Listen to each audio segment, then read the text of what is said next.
Então, gostaria de agradecer o convite, a oportunidade de estar aqui compartilhando, trocando um pouco as nossas ideias com vocês. E também parabenizar o Conselho Regional de Psicologia do Paraná, primeiro por esse projeto, que eu confesso que não conhecia e fiquei muito interessada, porque eu acho que é uma oportunidade que o Conselho de Classe ele não está restrito apenas à sua classe. Eu acho que é um projeto voltado não só para psicólogo, ele atinge toda a sociedade civil, principalmente por agora esse método online, via internet, que todos possam ter acesso, e também principalmente pela questão da interdisciplinaridade, porque eu acho de fundamental importância. Tanto é que sou da área jurídica e estou cada vez mais me debandando para a área da psicologia. Porque na minha atuação jurídica, principalmente na área da infância e juventude, eu vim sentindo essa necessidade, de que os conceitos jurídicos não estavam sendo suficientes, tanto no meu respaldo que eu precisava dar para os meus clientes, quanto na minha atuação jurídica mesmo, como atuação de cada dia, na elaboração de defesas processuais, porque, de uma certa forma, no direito nós também, em determinadas áreas, atendemos e trabalhamos com pessoas. Só que nem sempre a gente tem o conhecimento necessário para isso. Nem sempre, quero para não dizer, nunca. Porque nós não temos essa habilidade e essa capacitação. Então, muitas vezes, esse atendimento acaba sendo de uma forma amadora, que os advogados acabam fazendo. E porque tem uma fala muito comum, principalmente na parte da advocacia da área de família, que os advogados falam, nós advogados de família também temos que ser psicólogos. Como se eles tivessem a capacitação para isso. Então, e eles acabam se achando, porque fica uma hora ouvindo a história do cliente, da família, o cliente entra em questões um pouco mais profundas, digamos assim, mais íntimas, e aí o advogado interroga, dá palpite, orienta, E a gente sabe que esse não é o nosso papel, nem deve ser, porque nós temos um profissional capacitado, habilitado, que estudou para isso, que é o psicólogo. Quando essas questões, além de essa parte jurídica, de ambiente de família, elas chegam na parte da questão de uma violência ou de um abuso, por exemplo, como os colegas trouxeram até então, aí sim que o jurídico, que o psicólogo, que o operador do direito está menos ainda preparado para trabalhar com essas questões. Primeiro, na questão do diagnóstico. Porque, como foi dito, foi dado aqui várias orientações aos psicólogos de como diagnosticar, de como tratar, de como prevenir. E isso através de conhecimento e capacitação. Porque eu não sei se nem todos os psicólogos também estariam capacitados e preparados da forma que deveria ser. Por isso eu acho muito salutar que o psicólogo que trabalhe com criança e adolescente tenha essa capacitação, tenha esse interesse, tenha esse aprofundamento, porque pode ser que ele precise. E aí, para ele não ter que correr atrás depois, o ideal é que ele esteja, para que em momento algum do tratamento, da abordagem psicológica, corra-se o risco dessa revitimização. Porque o que acontece? Como foi dito, eu até preparei algumas coisinhas aqui, mas muito pouco, porque a minha ideia era justamente ouvir a fala dos colegas que me antecederam para poder fazer uma abordagem mais direta, para não fugir, não ser uma coisa muito estanque e separada do contexto. Então, assim, foram ditas as questões da denúncia. Primeiro, o Carlos entrou muito na questão da prevenção, acho que até o meu primeiro... Aqui começa com questão de prevenção. Como prevenir abusos, como prevenir violência. O Estatuto da Criança e Adolescente, ele traz uma norma específica quanto à prevenção. Ou seja, a prevenção ela não é só algo recomendado, ela é um dever. E um dever de quem? Dever de todos. Prevenir a ocorrência de ameaça ou violação dos direitos de criança e adolescente. Todos. Quem são todos? Nós somos todos. Nós, família, sociedade civil, Estado, psicólogo, médico, professor, advogado, juiz, promotor, seja quem for. Então, todos temos esse dever jurídico, esse dever legal de fazer a prevenção, né? De evitar, porque a gente sabe que vocês mais do que eu sabem disso, né? Que a criança e o adolescente, eles estão num estado peculiar de desenvolvimento, né? Que a amplitude dos danos nessa fase, ela é muito maior, né? As consequências são muito maiores. E além da consequência ser maior, a capacidade de defesa é reduzida. Então, são dois lados que nos preocupam muito.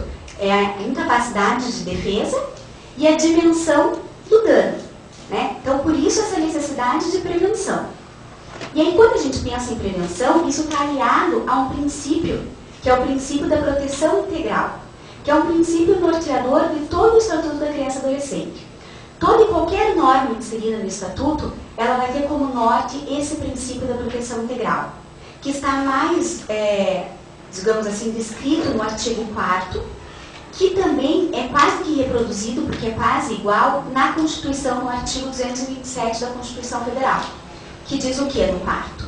É dever da família, da comunidade, da sociedade em geral, do poder público, assegurar, com absoluta prioridade, a efetivação dos direitos referentes à vida, sociedade, alimentação, educação, esporte, lazer, profissionalização, a cultura, dignidade, respeito, liberdade e convivência familiar e comunitária.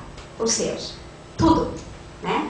É um artigo extremamente abrangente, né? É uma norma, digamos assim, que não dá espaço para negligência e para omissão, né? Porque quase praticamente tudo se insere nela.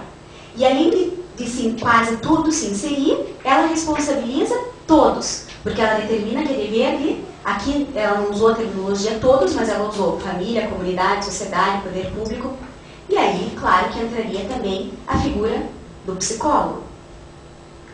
O artigo 5º do Estatuto da Criança e Adolescente diz que nenhuma criança e adolescente será objeto de qualquer forma de negligência, discriminação, exploração, violência, crueldade e opressão, punido na forma de lei qualquer atentado por ação ou omissão a seus direitos fundamentais. E aí, eu queria conversar com vocês na questão assim, do papel do psicólogo, tanto no psicólogo, aquele psicólogo que trabalha no Poder Judiciário, que vai ser aquele psicólogo que vai fazer escuta ou numa delegacia, ou numa vara especializada, né? Ou seja, vai fazer parte da equipe técnica do judiciário, tanto quanto aquele psicólogo que atende no seu consultório, que é o psicólogo clínico, né? Porque a denúncia, ela pode chegar a esses dois, né? Esses dois tipos de profissionais, tanto o autônomo quanto o concursado, digamos assim, que está inserido no Poder Judiciário. O profissional que está já inserido no Poder Judiciário, ele já tem uma vivência, né, e muito mais próxima com a questão processual, com a questão de quais serão as consequências e com as formas, o que geralmente não acontece com o profissional clínico, né? E aí, assim, muitas vezes a gente viu aqui pela apresentação dos meus colegas que geralmente a questão do abuso sexual em criança e adolescente, ela está envolvida numa questão intrafamiliar. Ou se não é intrafamiliar, ela é com pessoas próximas da criança. Porque o abusador, uma das formas dele de se aproximar da criança é justamente por uma questão de confiança, proximidade de uma relação. Então ele geralmente já tem um vínculo formado com essa criança, né? Ou por uma relação de parentesco, ou amizade, ou vizinhança, alguma coisa nesse sentido. E aí, nem sempre as pessoas que estão ao redor dessa criança, elas estão preparadas para diagnosticar, digamos assim, observar e verificar que alguma coisa errada está acontecendo com aquela criança, né? Isso muitas vezes a gente só vai observar porque, claro, na esmagadora absoluta maioria dos casos, isso não vai acontecer na frente de alguém, né? Até como foi dito aqui, os casos de abuso geralmente não tem testemunha. É óbvio, o abusador vai, né, tomar esses cuidados para que o caso não seja visto, não seja descoberto com essa facilidade. Então, quais seriam os nossos sinais? Seriam os sinais de comportamento da própria criança, né, que vai geralmente trazer uma mudança de comportamento, como foi colocado aí, né? Algumas vezes ela vai ficar um pouco mais quieta, mais introspectiva, ou ao contrário, se ela já é assim, ela vai ter uma mudança para um sentido oposto. E aí, às vezes, a mãe percebe que a criança teve uma mudança de comportamento, está muito irritada, muito nervosa, tá. Quer saber, eu vou levar no psicólogo. Né? Porque está percebendo alguma coisa ali, não tem a menor ideia de qual é a fonte, digamos assim, desse problema, mas acaba tendo um bom senso ali e acaba levando para um psicólogo. E aí, se o psicólogo também não estiver preparado, nem ele também vai perceber. Né? Talvez a mãe vai trazer, ou o pai, ou seja quem for, quais são as preocupações, né? E às vezes o psicólogo também não consiga chegar. Né? Ou digamos que ele consiga, de duas formas. Ou porque ele realmente vai percebendo e ele tem essa habilitação e essa capacitação para ir auferindo, fazendo esse diagnóstico, e é claro, com toda a responsabilidade e cuidado que a questão requer, e de uma forma muito responsável e abordando essa questão para ir chegando nessa denúncia, né? ou seja, ou nessa confissão, digamos assim, do seu paciente, ou a criança chega e faz espontaneamente, mesmo porque se sente ali acolhida e segura em fazer essa denúncia. E aí nós encontramos dois tipos de psicólogos. Né? Aqueles que se apavoram com essa questão, né? Porque o psicólogo tem uma noção, ele sabe, né, que isso é um crime, até pela sua formação, ele sabe que isso, e aí ele se depara com uma questão do que fazer. E agora? Né? Como trabalhar isso dentro da terapia e fora da terapia? Né? Qual é o meu limite? Qual é a minha atuação? O que eu devo, o que eu não devo fazer? E assim, muitas vezes, nessa trajetória que eu coloquei, essa denúncia foi feita durante a terapia. Mas, por exemplo, há outros casos em que essa denúncia é feita já em algum outro momento, para alguma outra personagem, outra pessoa, digamos já direto no universo jurídico, e aí essa criança é aconselhada a fazer uma terapia. Né? Enquanto há o desenrolar dos trâmites jurídicos, vamos cuidar dessa criança para, né, fazer uma redução desses danos e vamos indicar uma terapia. E aí o psicólogo então já sabe o que aconteceu. E aí, ainda assim, nós também temos a dificuldade, porque vamos ter aqueles psicólogos que não vão aceitar, porque eles desconfiam que, como existe um processo jurídico em andamento, em algum momento vão requisitar a presença, o trabalho, algum laudo dele, e ele tem um receio muito grande em relação a isso, porque o que é muito forte na relação do psicólogo é a questão do sigilo. Né? E aí, por conta desse sigilo, ele tem muito receio de até que ponto ele vai poder expor ou não aquela situação, aquela relação daquele cliente dele. Então, nós vamos encontrar aquele psicólogo que, por todos esses medos e receios, não vai aceitar atender essa criança. Ou se já vinha sendo já estava atendendo, vai repassar o caso. Né? Ou, infelizmente, nós vamos encontrar aquele psicólogo que vai pensar: tem um processo judicial aí envolvido, vamos precisar de um laudo, tal. Eu vou aceitar, até porque a produção desse laudo vai me dar, eu vou poder cobrar honorários à parte. E aí o psicólogo vai oferecer um trabalho no sentido de: o que você precisa? Como você quer que eu direcione o meu tratamento? Né? Como você quer que eu faça esse laudo? O que precisa estar escrito aqui ou não? Infelizmente, nós temos esse tipo de profissional, assim como nós temos em todas as áreas. Né? Profissionais, nós vamos ter médico, jurídico, advogado, enfim, com todos os tipos de condutas éticas. Né? Então, nesse sentido, a gente vê aqui era uma outra questão da responsabilização. É preciso que um psicólogo saiba que não só o psicólogo, como qualquer pessoa, indivíduo, ser, que saiba de uma situação de abuso, que desconfie de uma situação de abuso, né? Que sinta qualquer indício de uma situação de abuso, voltada à criança e ao adolescente, a sua omissão, a sua inércia vai causar uma responsabilização. Tá? Por exemplo, o próprio Estatuto da Criança e Adolescente, ele diz que as obrigações previstas nessa lei, no caso a denúncia é uma delas, não excluem prevenção especial de outras decorrentes dos princípios adotados por ela. E aí, especificadamente no 73, ele traz que a inobservância das normas de prevenção importará em responsabilidade da pessoa física ou jurídica nos termos dessa lei. Então, às vezes, a preocupação do psicólogo é: eu não vou atuar, porque isso pode depois me causar alguma responsabilização. Só que ele não sabe que essa omissão, muitas vezes, da não denúncia, pode também ser causa de responsabilidade dele. Então, ele pode ser acionado também nesse sentido. Então, um psicólogo que tem conhecimento de uma situação de abuso e se mantém inerte, com receio de que essa denúncia vá depois causar alguma responsabilização, ele precisa saber que essa não denúncia, essa omissão, também pode gerar uma responsabilização. Porque, como a gente viu anteriormente no slide anterior, é dever dele fazer essa denúncia e proteger os interesses dessa criança e do adolescente. Porque os interesses de criança e adolescente, eles têm primazia absoluta sobre qualquer outro.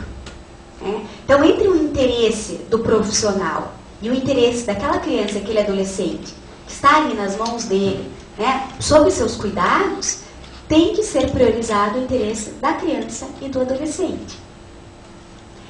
E aí eu trago, por exemplo, qual é a consequência, então, por essa não denúncia, por essa omissão.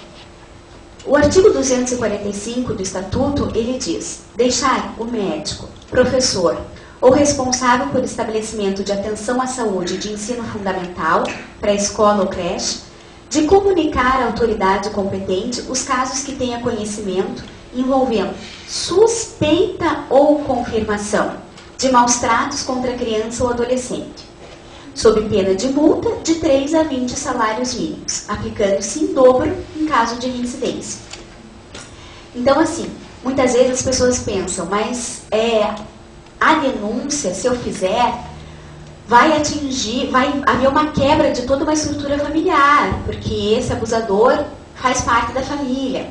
Ou pensam assim, como é que eu vou acusar uma pessoa sem ter certeza absoluta? Porque por enquanto é só uma suspeita minha. Então precisa saber que assim, denúncia não é acusação. Então não vai recair sobre você esse peso, esse remorso, esse temor de que você estará condenando alguém, que não é você que vai condenar. A partir do momento em que é feita uma denúncia, se instaura todo um processo para averiguação da veracidade ou não disso. Então, se isso depois se comprovar que foi verdade ou não, isso é apenas uma consequência. Então, cabe sim a você dar um start para isso. Se depois vai se comprovar ou não é mais sua responsabilidade, já foge da sua alçada. Então, por isso que há o dever da comunicação, mesmo em caso de apenas suspeita.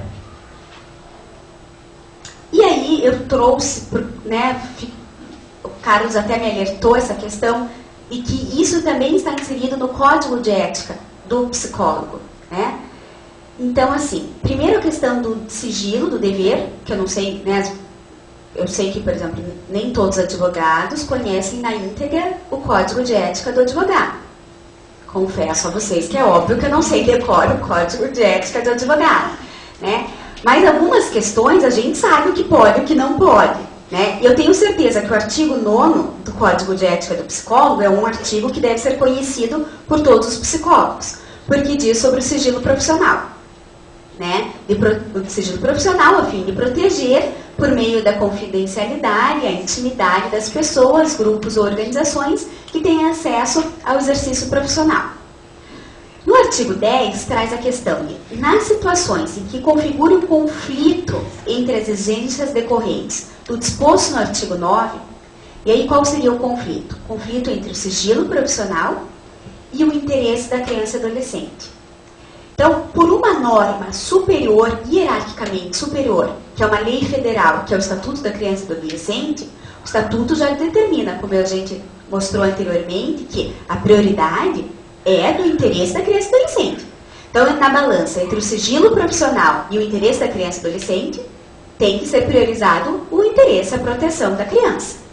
E aí, isso também está inserido no Código de Ética, né? Então, nesse caso de conflito entre a exigência do sigilo, as afirmações dos princípios fundamentais desse código, executando-se os casos previstos em lei, o psicólogo poderá decidir pela quebra do sigilo.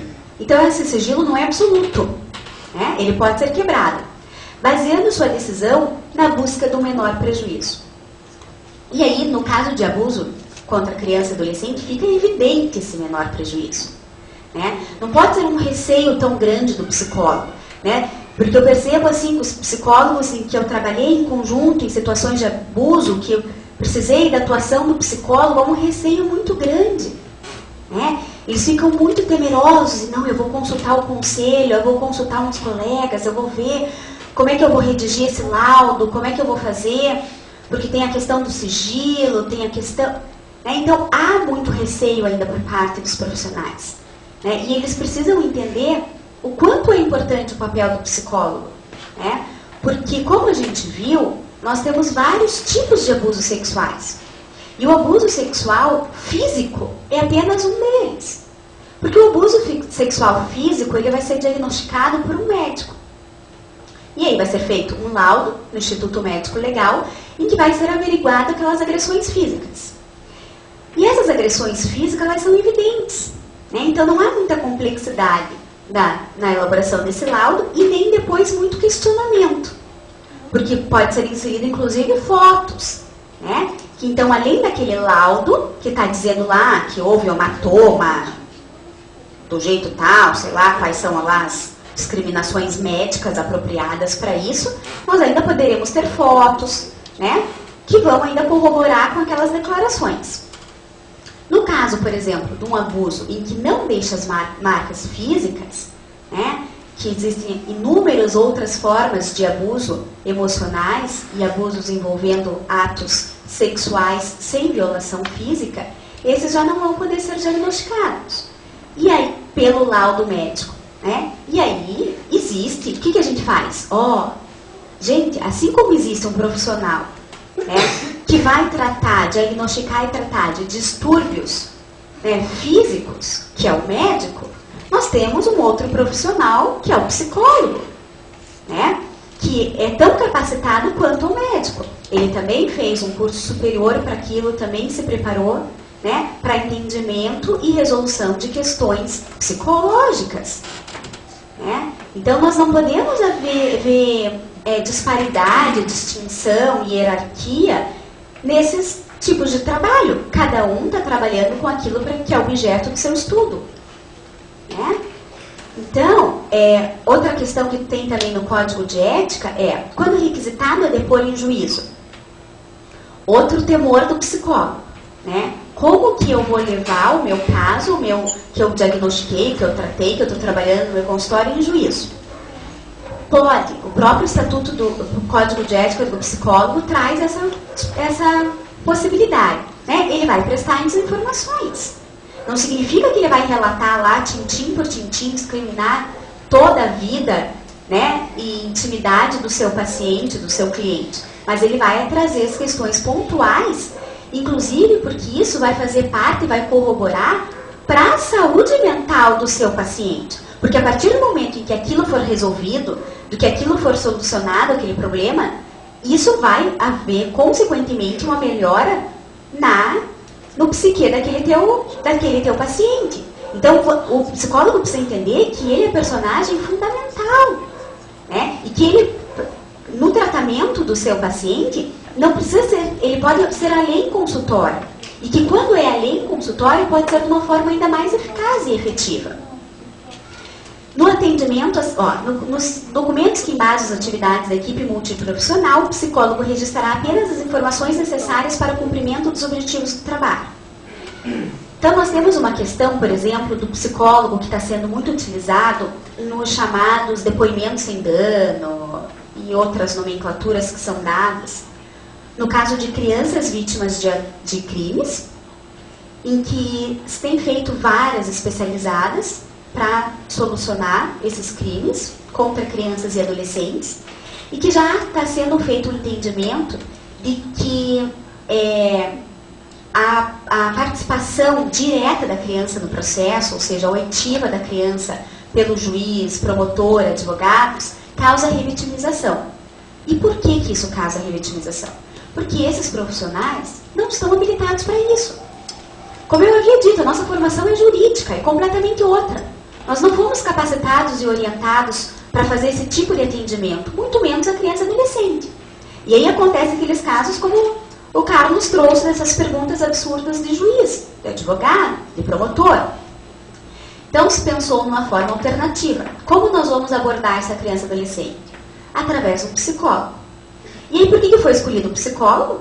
Justamente por ser o profissional mais habilitado e ter as condições mais adequadas para fazer essa abordagem. Só que o que a gente às vezes está se deparando? Ah, então vai ser através de um psicólogo. Então o juiz diz assim: psicólogo, pergunte ao adolescente tal coisa. Aí o psicólogo pergunta se estava chovendo no dia. Psicólogo: estava chovendo no dia? Gente, o psicólogo precisa entender que ele não está ali para reproduzir palavra de juiz, reproduzir palavra de promotor, reproduzir palavra de advogado. Se fosse para isso, não precisava ser um psicólogo. Aliás, não precisava ter ninguém. Que é simplesmente para reproduzir as questões, faça diretamente. Né? Então, a figura, a importância do psicólogo, ela é muito maior. O psicólogo precisa começar a ter noção da sua própria capacidade, da sua própria importância e da individualização das suas competências. Ele não pode estar ali apenas reproduzindo a fala do juiz, do promotor. Ele não pode estar à mercê, né? Então, isso é uma questão que eu tenho trazido, até inclusive no nosso grupo de estudo, para valorização da figura do psicólogo. O quanto o psicólogo precisa estar valorizando a sua função. O quanto ele não pode estar à disposição nesses casos, por exemplo, em que ele vai trabalhar na resolução de um conflito, de um crime, estando ele no consultório e servindo depois para a formação de um laudo, ou servindo numa audiência como testemunha, ou fazendo essa ponte no judiciário entre a vítima e os operadores do direito, ele precisa demonstrar o quanto ele vai utilizar a técnica adequada dele. E não vai se submeter às vontades daquele advogado que está determinando que o laudo seja feito de tal forma. Não. É o advogado, é o psicólogo, o profissional, que sabe qual é a forma adequada de produzir um laudo, de abordar uma criança, de trazer a fala da criança. Né? Então, eu preciso que os profissionais da psicologia sejam cada vez mais capacitados nesse sentido, para ter, inclusive, essa segurança de poder reforçar a sua posição. Né? E não ser utilizado como um instrumento. Porque o papel do psicólogo ele é tão fundamental quanto. Né? Ele é um personagem tão importante quanto os demais. E aí, como que ele vai fazer essa denúncia, então? Né? Porque há esse receio. Então, tá. E agora? Eu me conscientizei que eu preciso fazer essa denúncia. Como ela precisa ser feita? Então, existem várias formas de ser feita essa denúncia. Ela pode ser formalizada. Né? Então, o psicólogo ele pode formalizar, né? Não quebrando um sigilo, aquele sigilo, primeiro, que não é absoluto, e segundo, que ele não vai se utilizar de todos os seus apontamentos e toda a história daquela criança ou aquele adolescente. Ele vai colocar ali o que chegou de importante, vai elencar, e aí pode apresentar alguns mecanismos da rede de proteção, que pode ser Conselho Tutelar, Ministério Público, Defensoria Pública, Vara da Infância e Juventude, na própria delegacia do CRIA, ou ele pode se utilizar, inclusive, no Disque 100. E essa denúncia pode ser, inclusive, anônima. Ele não precisa se identificar como psicólogo daquela criança. Ele vai relatar a situação, a suspeita dele, né?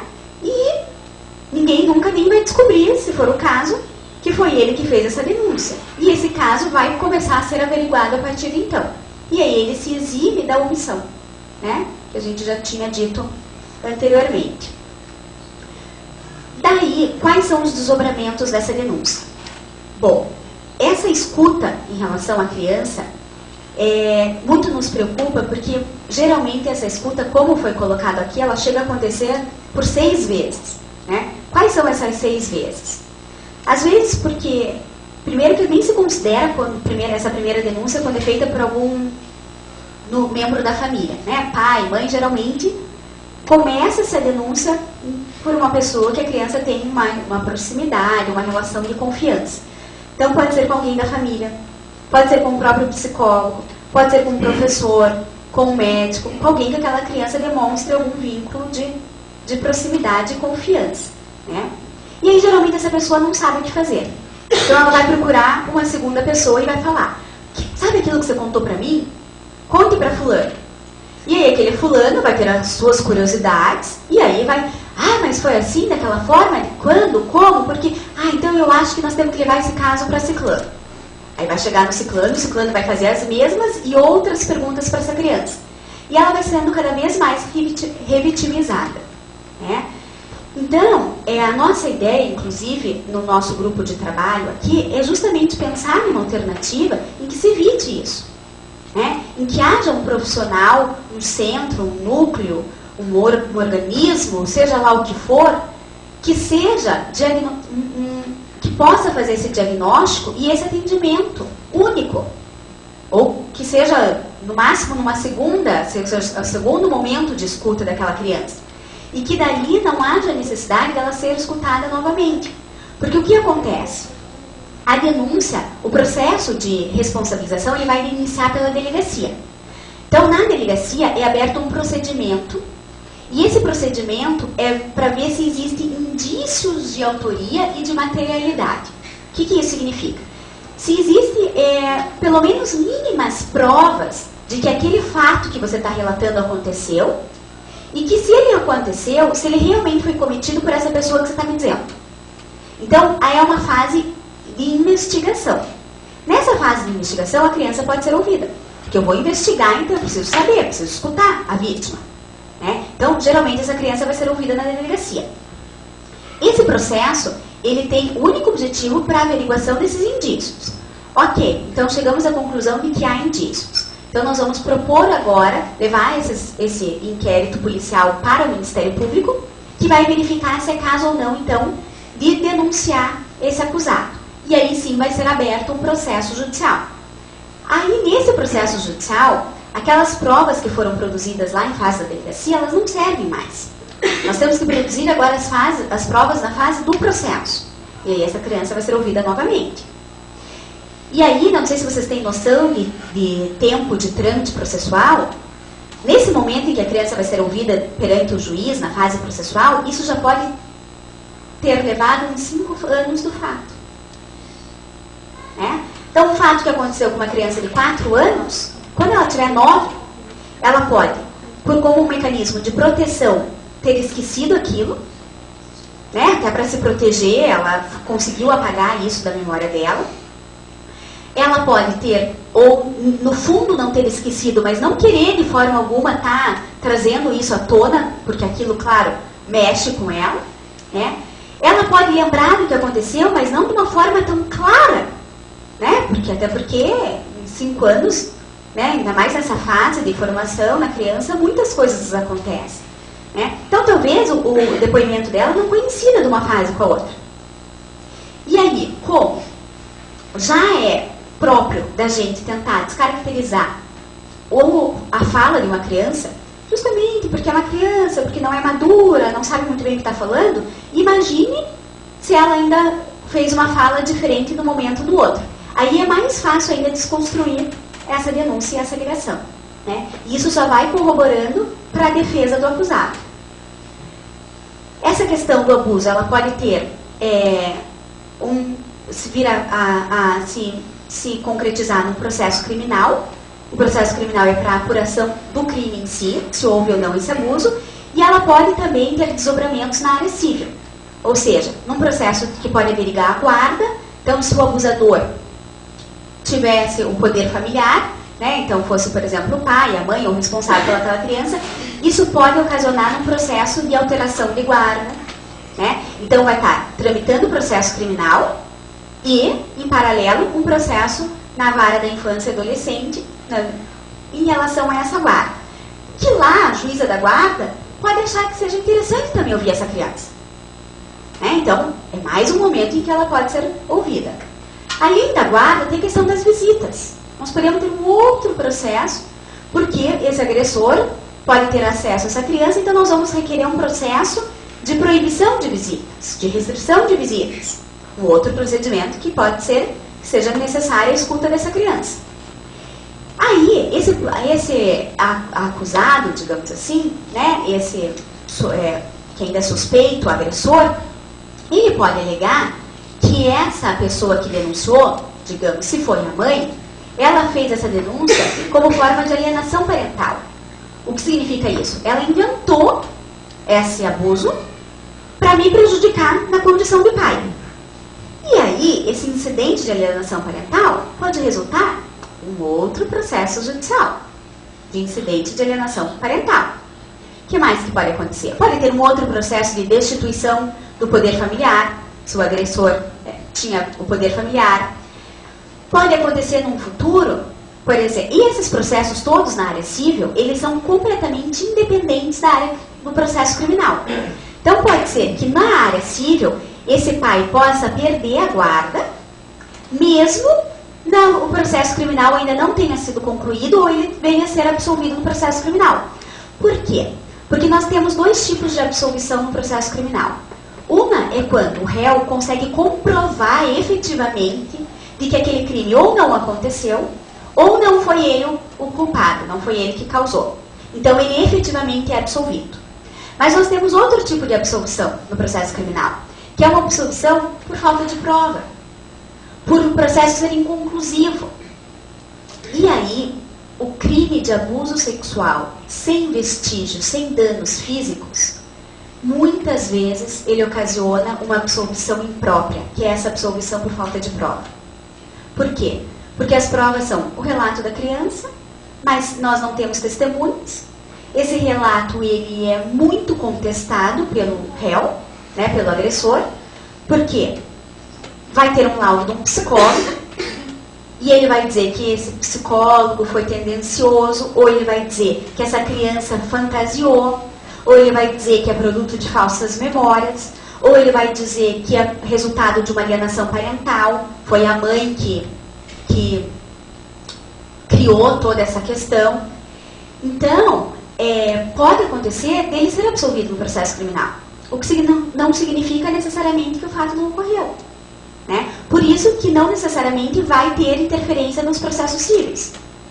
Né? Então pode ser que ele seja absolvido lá e perca a guarda aqui. Pode ser que a juíza aqui da guarda entenda que não é caso de destituição de guarda. Ele vai continuar tendo essa guarda, vai continuar tendo essa visita. Né? Então, são independentes e em todos essa criança vai poder ser ouvida, ser revitimizada, porque são instâncias independentes, processos independentes. Bom, o psicólogo que atua nessa área, principalmente com criança e adolescente, ele tem que ter conhecimento do Estatuto da Criança e do Adolescente, né? Porque é a nossa norma que vai reger os direitos. E aí eu entendo que o psicólogo, ele é um protetor dos direitos da criança e adolescente. Né? Um dos principais papéis do psicólogo é justamente esse, é proteger, né, aquela criança, é tentar auxiliá-la numa forma melhor de desenvolvimento, de formação, né, de lidar com as questões das suas dificuldades, dos seus entraves, dos seus traumas. Então, ele como protetor, ele tem que conhecer quais são os direitos daquele paciente, daquele cliente que ele está atendendo. Então, por isso que eu acho primordial o conhecimento pelos psicólogos que atuam nessa área do Estatuto da Criança e Adolescente.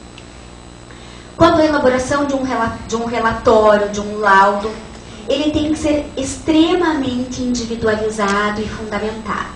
Por quê? Principalmente pelo psicólogo que atua perante o Poder Judiciário, muitas vezes a gente acaba vendo laudos, relatórios extremamente similares. E aí isso quebra a credibilidade de um laudo, de um psicólogo. Né? Então isso ocorre principalmente, por exemplo, nos processos de família, em que no processo de guarda o juiz pede a atuação da equipe técnica, e a equipe técnica produz um laudo, e geralmente vem muito similar um laudo com o outro. Como se os fatos fossem... Claro que a gente sabe que numa relação familiar, principalmente numa relação ali, num processo de divórcio, algumas coisas podem coincidir entre famílias e outras, mas a forma como aquilo acontece, a causa e a consequência, principalmente naqueles envolvidos, elas são peculiares e são individuais, né? Então, a partir do momento em que um laudo ele não é feito de uma forma extremamente individualizada e fundamentada, perde-se esse descrédito pelo próprio juiz, pelo próprio advogado, que vai conseguir fazer a desconstituição desse laudo, o advogado da parte contrária, né? Então, o psicólogo precisa ter noção da dimensão, da proporção da sua atuação, né? Do quanto é importante. O status pericial. A questão que, por exemplo, eu tinha dito, no processo no âmbito civil, que alguém ingresse, por exemplo, com uma ação dizendo, uma ação, por exemplo, preventiva, que está se percebendo que as estruturas desse prédio aqui estão abaladas. E esse aqui é um prédio que tem uma circulação muito grande de pessoas, tal, e a segurança dessas pessoas está em risco. Então, vai se entrar com um processo judicial pedindo urgências, medidas urgentes para que seja averiguado a estrutura desse prédio, qual é o risco dele desabar ou não, tal. O que o juiz vai pedir? Necessariamente nesse processo? Um laudo feito pelo engenheiro, que vai vir aqui, vai utilizar suas medidas, seus instrumentos adequados para verificar se há risco ou não, se houve abalo ou não houve, qual é esse grau, tal, e vai produzir um laudo, que vai ser apresentado para um juiz. E o juiz vai se basear nesse laudo. E quando o juiz lê um laudo feito pelo engenheiro, ele não vai olhar aquilo e vai dizer, não, mas esse engenheiro está dizendo aqui que o ângulo do nível dessa coluna aqui está de 75 graus. Acho que não é isso não. Andei passando por lá. O juiz não vai questionar. Porque é um laudo feito por um técnico, por um engenheiro. O juiz sabe das suas atribuições e das suas capacidades. E ele não estudou para aquilo. Se um engenheiro está dizendo isso, quem é o juiz, ele vai se utilizar desse laudo. Agora, por que um laudo feito por um psicólogo pode ser contestado? Não vai ter o mesmo valor do que um laudo feito por um médico, do que um laudo feito por um engenheiro. Isso não pode acontecer. Porque, assim como o engenheiro, para produzir o laudo dele, ele vai utilizar conhecimentos científicos de engenharia, o psicólogo da mesma forma. Vai se utilizar dos seus conhecimentos científicos da psicologia para a produção daquilo. Então, ele tem que ter o mesmo valor, a mesma credibilidade. Independência funcional do psicólogo, o psicólogo não pode se sujeitar às vontades, às necessidades de advogados e juízes e promotores, ele tem que ter a sua independência funcional. E aí, para concluir, gente, eu queria deixar muito claro para vocês o quanto eu acho importante a valorização da atuação do psicólogo. O quanto ele tem papel fundamental nessa questão da prevenção, denúncia e apuração do abuso. O psicólogo ele tem um papel fundamental nessas 3 fases. Mas para isso ele precisa estar capacitado, precisa ter conhecimento e precisa ser valorizado. E isso é um mecanismo que depende de vocês. O Poder Judiciário, o universo jurídico como um todo, ele já está num processo de valorização muito grande dos psicólogos. Esse ano, por exemplo, o Tribunal de Justiça do Paraná fez uma contratação de um número muito grande de psicólogos, já anunciou a contratação de novos psicólogos através de concurso para o próximo ano.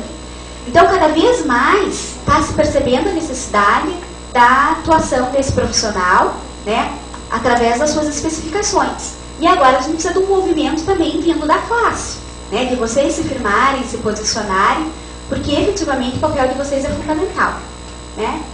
E aí essa frase, quem não denuncia também violenta, é a frase da campanha atual do Disque 100, que é um Disque Denúncia, para recebimento de denúncias contra violência contra criança e adolescente, que pode ser utilizado por todo mundo, e reforçando que é justamente isso. Cada pessoa que saiba, seja lá no seu papel que esteja, como vizinho, como psicólogo, como conhecido de uma criança e adolescente, que tenha qualquer suspeita de que aquela criança está sendo violentada ou abusada, deve denunciar. Era isso que eu queria contribuir. Boa noite, meu nome é Mônica, eu gostaria de fazer uma pergunta para a Maíta, uma colocação, na verdade, né, a respeito da posição do psicólogo nessa interface com o judiciário. Né, quando você coloca no momento desse profissional que por um lado, né, se pode tentar se abster de se posicionar aí, de tomar uma posição frente a um problema, frente a um caso assim, de uma denúncia de abuso, e por um outro, quando você coloca dele estar cedendo às questões dos advogados, ou está sendo assim, tendo essa dificuldade de se afirmar. Eu trabalho até nessa parte, acabo tendo uma colaboração, assim, essa interface, mas a gente percebe o quê? Que quando a gente vai elaborar um laudo, elaborar um documento, existe uma preocupação realmente técnica, um cuidado muito grande na forma com que ela vai acontecer. E na questão até de entender os quesitos. Então, quando você comentou assim, nessa questão de o que você quer que conste nesse laudo, como é que você quer que prepare esse documento, isso gerou uma inquietação nesse sentido. Porque essa é uma questão que a gente realmente traz, mas quando a gente vai a um juiz ou quando vem uma demanda da promotoria, quais são os quesitos? Então, eu gostaria de entender assim, se essa é uma questão de interface com um advogado, de um advogado está interferindo, ou se isso vem, se poderia, assim, se a gente entende nesse ponto. Né? E um outro ponto, assim, até em relação ao sigilo, quando a gente comenta que a gente tem esse cuidado e tem essa preocupação, porque no nosso código de ética também traz a questão da gente não expor dados além do que foi solicitado. E nesse ponto, assim, quando a gente pergunta, né, quais são os dados que vocês querem que constem no laudo, a gente quer fazer isso para ter um zelo realmente, porque a gente não vai poder expor alguma coisa que vá prejudicar essa criança, até porque acaba sendo um documento que vai estar fazendo parte do processo, né? Não, Mônica, eu entendo perfeitamente essa tua, né, angústia e receio, e aí, na verdade, é assim, é muito comum que o psicólogo acabe fazendo esse questionamento para a pessoa que solicitou a elaboração desse laudo, então, ou seja, o advogado ou o juiz, né, no sentido de que o que realmente é preciso, né, quais são os parâmetros, quais são as questões que vocês querem que eu traga a partir daquele conhecimento que eu tenho do caso na minha área de atuação. Né? Então, isso até aí, isso é completamente viável e deve ser feito, né? Até para que o teu laudo não seja evasivo, você veio, o que você trouxe não era o que a gente precisava, enfim. O que o psicólogo não pode se submeter é que eu queira que você coloque no seu laudo que efetivamente houve a dimensão desse dano, entendeu? Porque muitas vezes, por exemplo, principalmente quando esse laudo é requisitado por um advogado, ele vai provavelmente querer induzi-la que esse laudo favoreça o cliente dele, né? Então, isso a gente sabe que acontece, né? Os meus colegas, sei que, né, eles também têm essa postura, e que então é nesse ponto, nessa ingerência, que não pode acontecer, né? Então, claro, o psicólogo pode questionar quais são as abordagens, o que é importante, e que muito provavelmente vai ser as questões apenas relacionadas àquele abuso, né? Quais são as consequências, porque o psicólogo vai trabalhar com as consequências, né? As causas e como aquilo aconteceu não está na tua alçada. Então, na verdade, assim, você vai ter que trazer o que isso foi, como que isso está sendo exposto para você, como essas consequências, como isso está atingindo daquela forma, né? Ou, por exemplo, no caso de um abuso sexual em que não haja uma violência física, você serve como uma forma de tradução daquilo, né? Você vai demonstrar qual foi aquele dano, você vai dar a dimensão daquele dano, entende? Como aquilo ocasionou, e muitas vezes ele vai relatar isso para você, como esse dano ocasionou, né? Quais eram as práticas, quais eram as brincadeiras, como aquilo era feito, né? Como ele me contava que era um segredo, que era uma brincadeira, de que forma esse dano acontecia. Porque muitas vezes esse dano, nem a própria criança tem a dimensão de que ela está sofrendo um abuso ou um dano, né? Porque como ela tem uma relação de confiança com aquele abusador, e aquele abusador se utiliza ali, né, justamente dessa posição para isso, ele pode fazer aquilo através de uma forma de brincadeira, né? Então cabe a esse profissional extrair exatamente isso, né? E trazer para esse laudo essas questões, mas sempre dentro da sua independência funcional, entende? Daquilo que você realmente extraiu do teu tratamento e entende que é pertinente ou não. Sempre demonstrando para aquela pessoa que te requisitou que isso não é conveniente, isso não foi auferido, isso eu não mensurei, isso eu não vou colocar. Né? Então eu vou trazer para você quais são as minhas necessidades que eu preciso que você coloque no processo e você vai trazer para mim quais são os limites da atuação nesse sentido. Né? Então é você que vai saber e é você que vai me dizer. Por mais que eu requeira isso de você, você vai ter que se posicionar nesse sentido. Não sei se foi clara, Sarah. Até tendo uma parte da sua fala, eu acredito, Mônica, que essa é uma questão que todos os psicólogos têm. É muito importante, inclusive, porque atualmente não existem pessoas ainda que estão habilitadas para lecionar isso em universidades, por exemplo. Até onde eu saiba, a evangélica e a Tuiuti têm na sua grade curricular a psicologia jurídica ou forense, né? E dificilmente é abordada a formação desses laudos e como que se faz isso. Então eu acho que é fundamental os psicólogos que trabalham com isso procurar essa especialização. Prova é que o primeiro curso da América Latina que trata a questão da pesquisa, stricto sensu, mestrado, futuramente doutorado, é o que acontece aqui na Tuiuti. Então, isso da América Latina é o primeiro curso, então é algo que a gente tem que entender, né? Psicologia com 50 anos é um bebezinho ainda. Mas é importante procurar, não ter essa formação mesmo. Só colocando uma questão que assim, uma delegacia especializada que faça essa parte investigativa, por exemplo, a região metropolitana não tem. Então, onde que esses casos vão cair? Na assistência social, geralmente, nos CREAs, que também tem outra interface com a justiça. E também tem toda essa preocupação dos profissionais que atendem, geralmente uma equipe multidisciplinar, no mínimo um psicólogo, um assistente social, de quem o Poder Judiciário vai pedir, no caso daí um relatório circunstanciado desses profissionais. E também tem esse receio, esse cuidado daí que o uso vai ser feito disso. Que há uma discussão que no contexto do CREAS, especificamente, a função seria o de atendimento mesmo. Então, quem sabe tem que se pensar como que vai se fazer essa coleta, para essa produção de provas, para essa materialidade que o judiciário tanto precisa, e quem sabe o profissional que está nessa instituição possa colaborar, mas que ele possa também se preocupar mais com qual é o papel dele.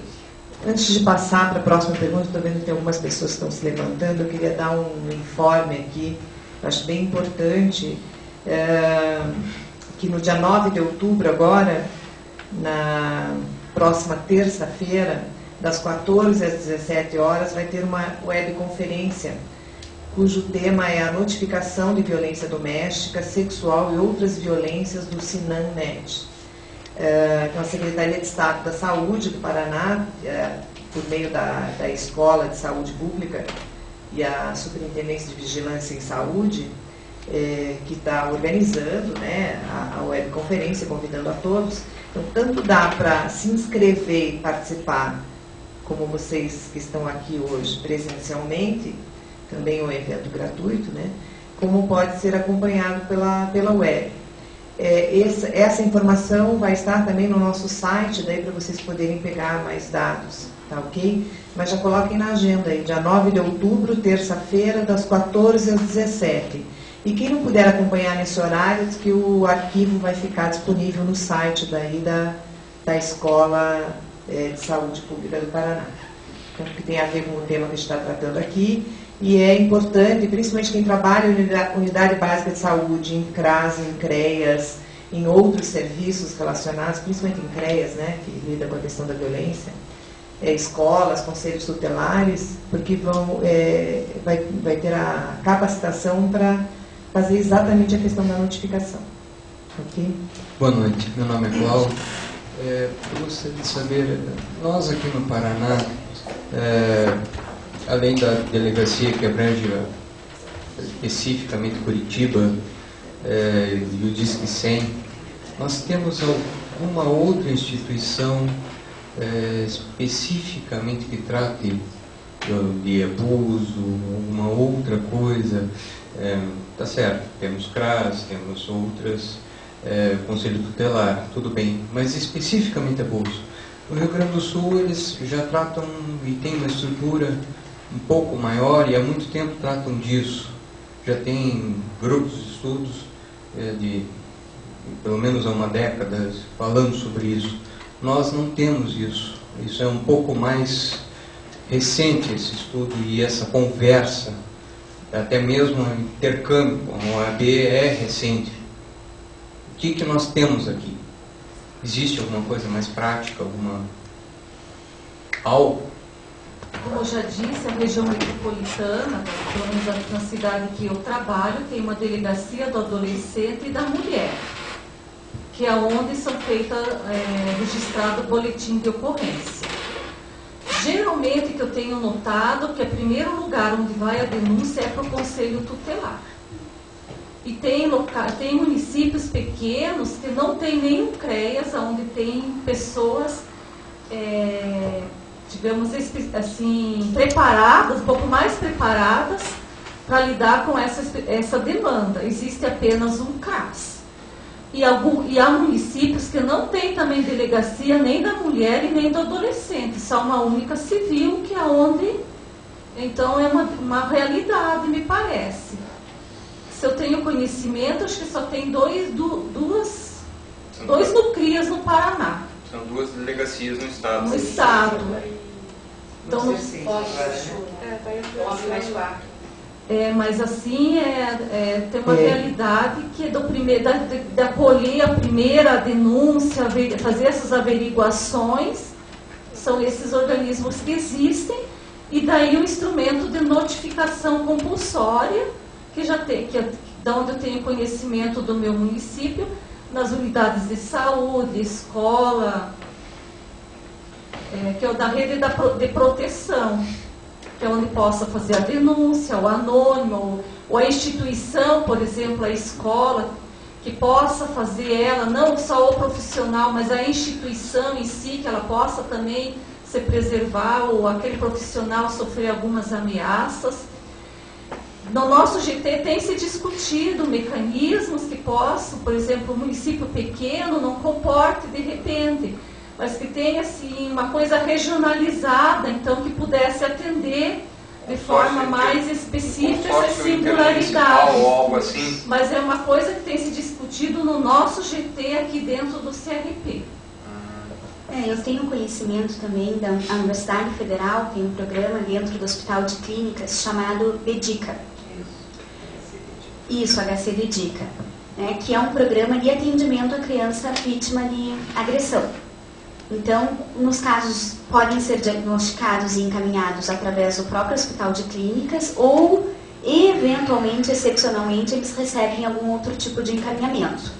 E aí é feito um atendimento não só clínico e médico a essas crianças, como também psicológico, psiquiátrico, fonoaudiólogo. Eu sei que são vários profissionais, é uma equipe interdisciplinar, inclusive com a participação de advogado e promotor de justiça, que inclusive dão as orientações, inclusive jurídicas e encaminhamentos nos casos que são vislumbrados essas ocorrências.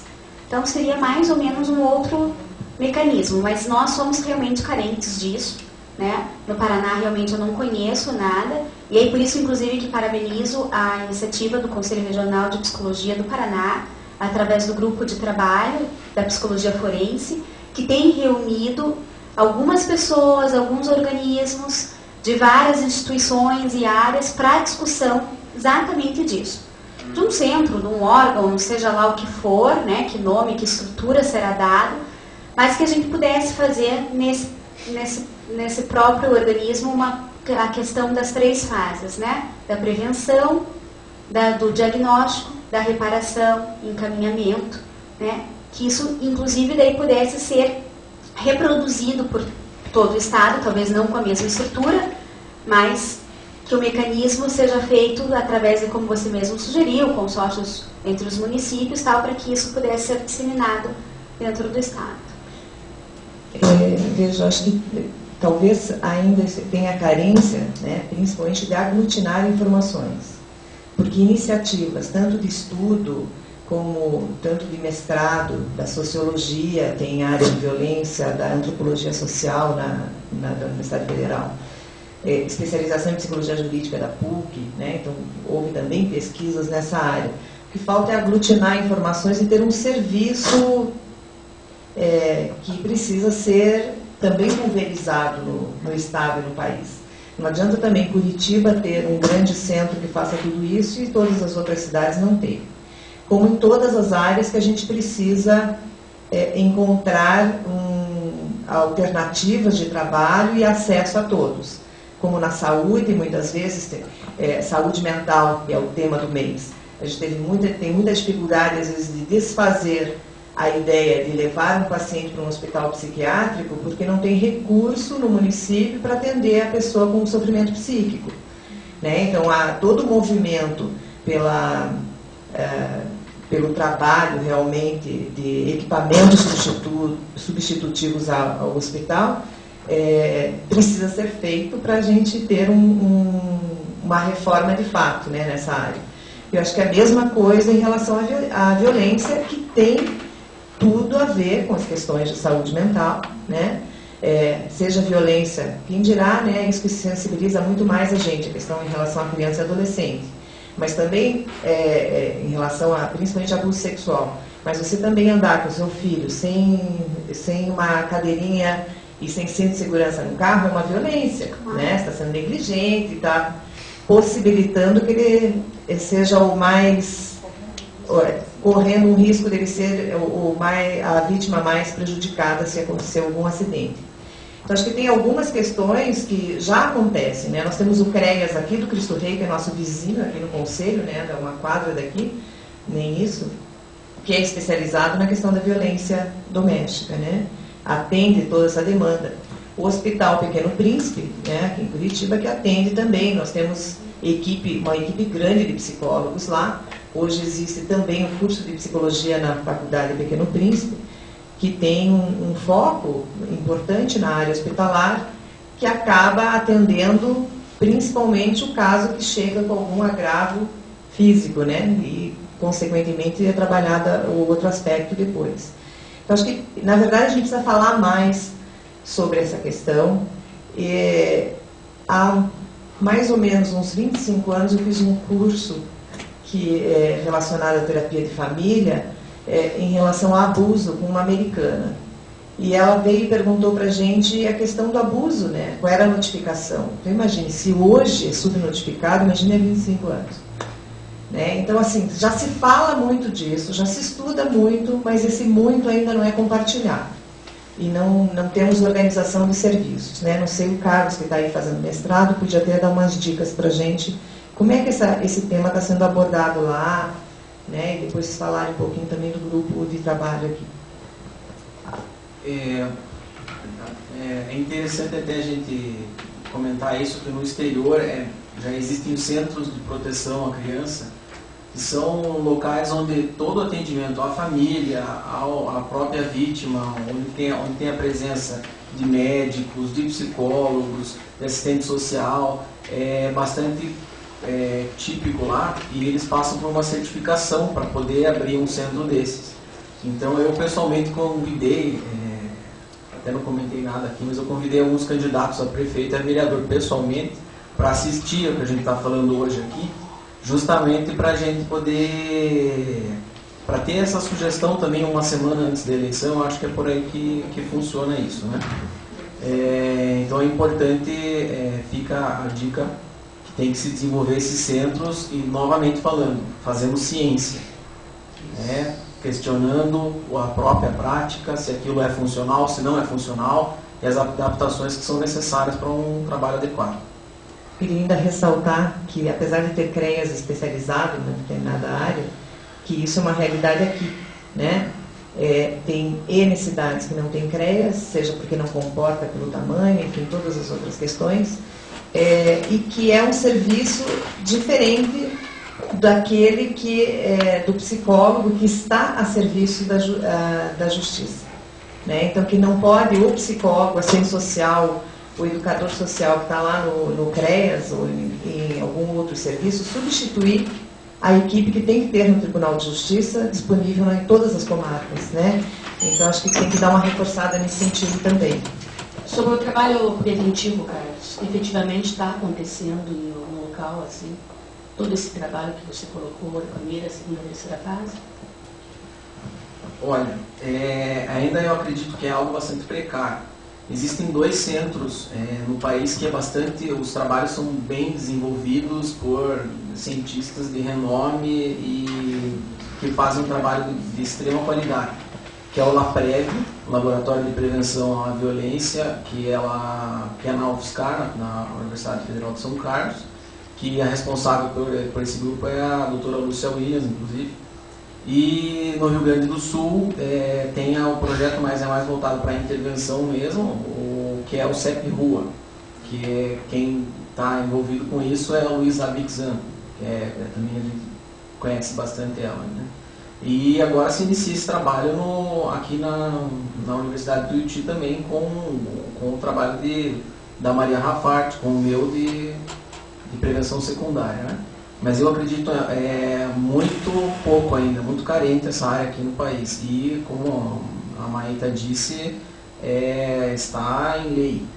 Todos devemos fazer a prevenção. Obrigada. Eu até vou fazer uma observação.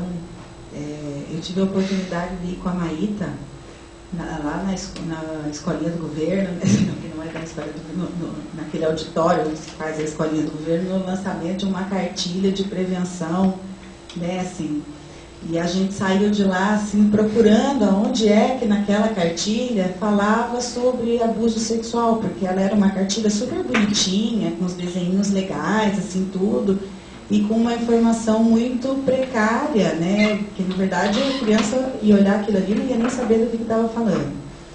E aí eu acho importante, né, assim, a gente coloca isso quando vem para o GT, eu tenho sempre colocado essa questão, né, assim, quando a gente fala talvez, em outros estados tem outras experiências, né, assim, e a gente,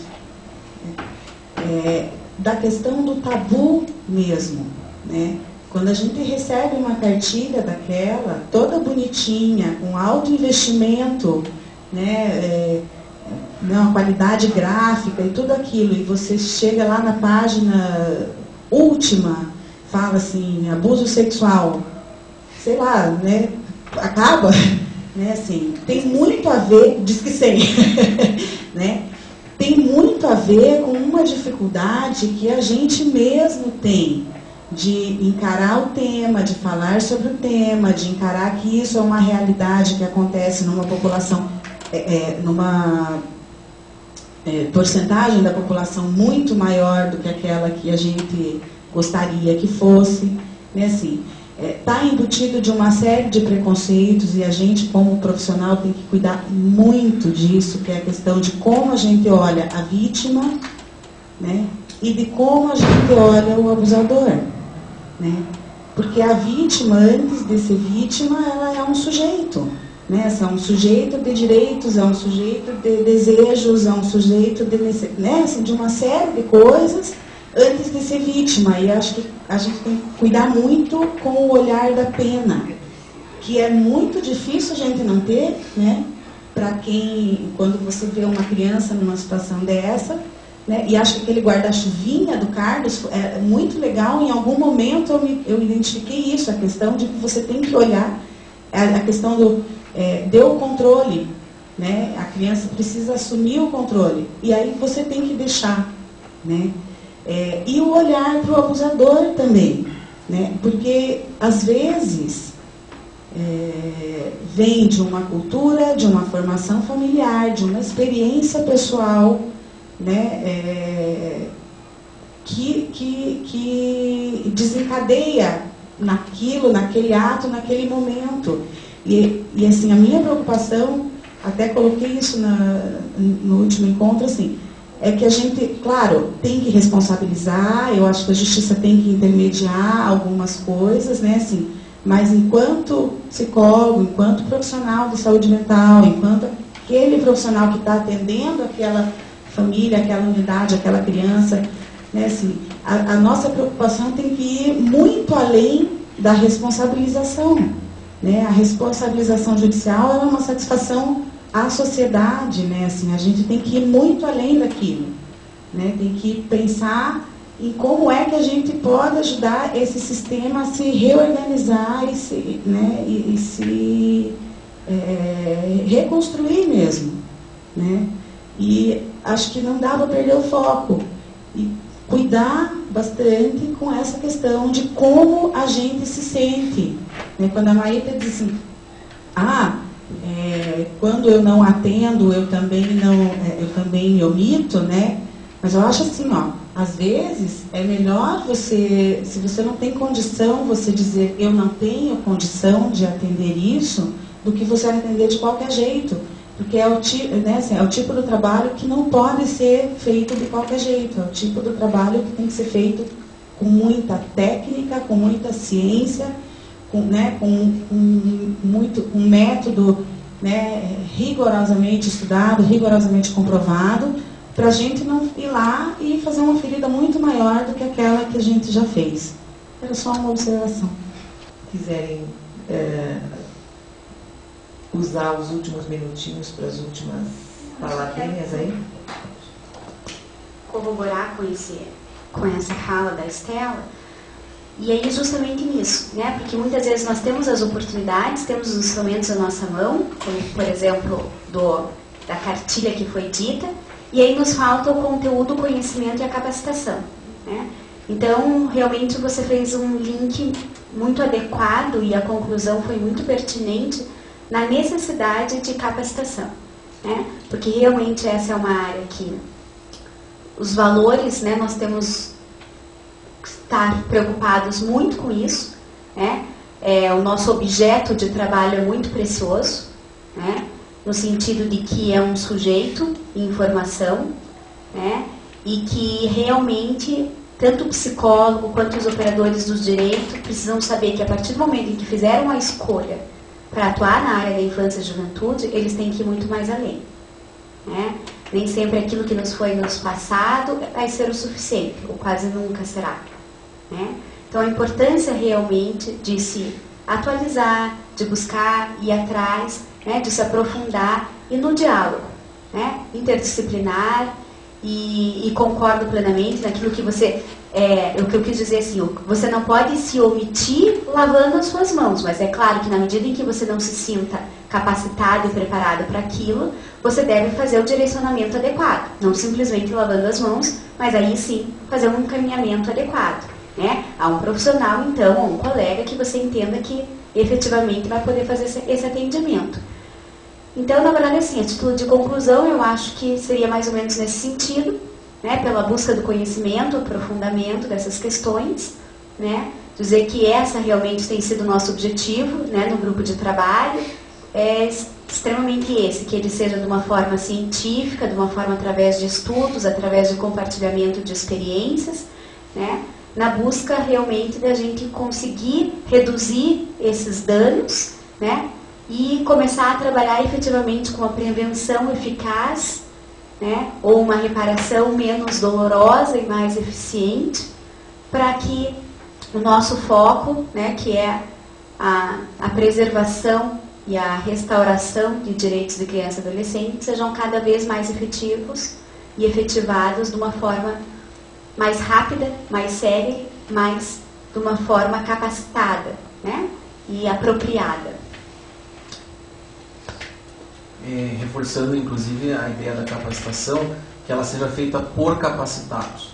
Isso é algo fundamental, né? Como eu disse antes ali, conhecer sobre abuso sexual, tanto para a vítima como até mesmo para a gente, como profissional de saúde, não basta saber, mas tem que estar habilitado, tem que estudar, tem que treinar isso, né?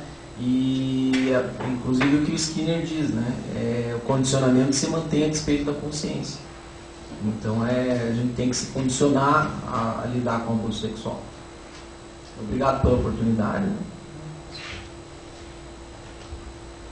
Eu estava me lembrando quando a gente começou as discussões aqui no CRP, muito antes do GT. A angústia dos psicólogos que estavam atuando nos municípios da região metropolitana. Então, vem de encontro aquilo que a Célia falou, de pulverizar melhor, já existe o conhecimento, mas levar-se mais estruturas de atendimento àqueles locais. Porque às vezes os profissionais têm boa vontade, têm que fazer e às vezes estão muito sozinhos também. E agradeço a oportunidade.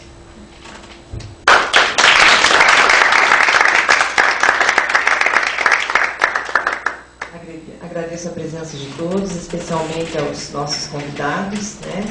E eu acho que essa discussão tem que ser cada vez mais aprofundada, né? E que a gente possa compartilhar as informações. E fica aí o recadinho para o pessoal online, né? Agradeço que estavam conectados, mas mandem mais contribuições, que hoje não chegou nenhuma perguntinha online para a gente aqui. Obrigada, até a semana que vem, que vamos abordar autismo, ou transtorno do desenvolvimento global, uma mesa redonda com pediatra, psicólogo e fonoaudiólogo. Ok?